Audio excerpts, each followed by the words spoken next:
I admit when I make mistakes, and well, apparently I don't know how to read, because I was under the assumption 99.9% of marine electronics started from 12 and went up to like 28 volts. Not this guy. He's at 12 volts period. So what we had to do was we got a converter that takes 24 volts down to 12 volts. So now it's hard to see.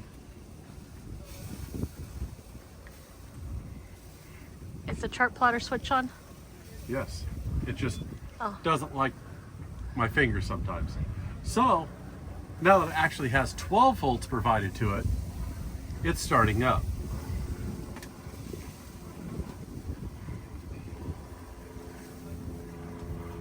And this is a Ray Marine Axiom 9 RV for Real Vision.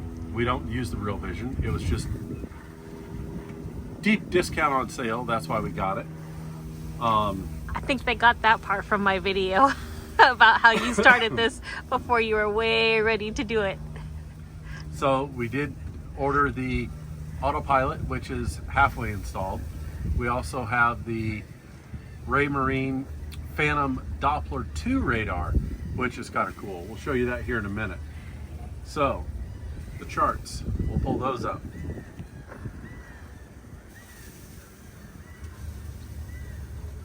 So being that the NMEA network is plugged into this, it sees the transducers. We have 9.9 feet of water from the transducer, so it's about 11 feet of water from the surface. I've got to put the differential in there. The water temp is 73.2. This shows us where we are. We can zoom in. Shows us right here on our slip. But it works. It does work. So we can go home and go to radar. We'll try to turn it on. What do you mean try? If I didn't screw it up. Is she finicky? Yeah, you could say she is finicky. Gotta rub her right. An old woman taking new parts doesn't like it sometimes. No, she don't. So with this, if we had some bigger boats out, which I don't see we do, okay, there it is. So we're going to transmit, and there's our radar sweep. So that's working. Cool part about it is we go to the charts. See if I know how to do this.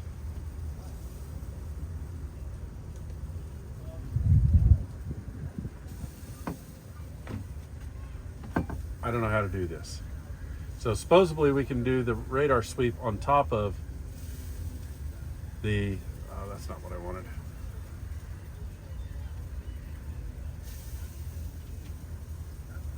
We can do the radar sweep on top of the charts.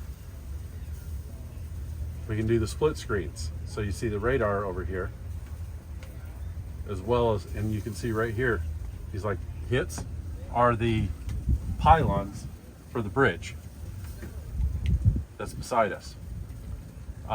Another cool thing we can do, we can go to apps and hit Victron.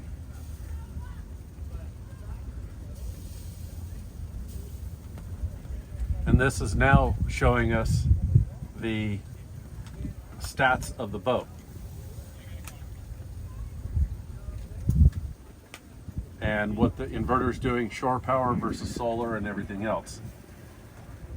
Another thing we can do is hit this. We've got a Fusion stereo hooked up to it. Say what? So we can actually jam to tunes while we're sailing, which would be kind of cool. But I don't have the speakers hooked up. But it is a Fusion radio with a JL 600 watt amplifier going into, it's going to be temporarily 4 JL M3 6.5 inch speakers. Well, 2 of them. those are soon going to be 4 M6 7.7 JLs. We're going to have some audio on this boat. So this is kind of cool that, you know, we can change the radio stations. And what I've done is our Valspar splitter for the AIS and VHF has an FM output of it. So I ran that into the stereo. So our FM antenna is 60 some feet up the mast. So we should hear about anything and everything. So I think we're good to go. We got a chart plotter working.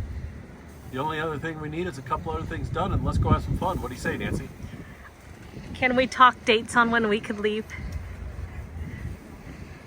Yeah. You can talk all you want now. So, until next time, guys. Bye.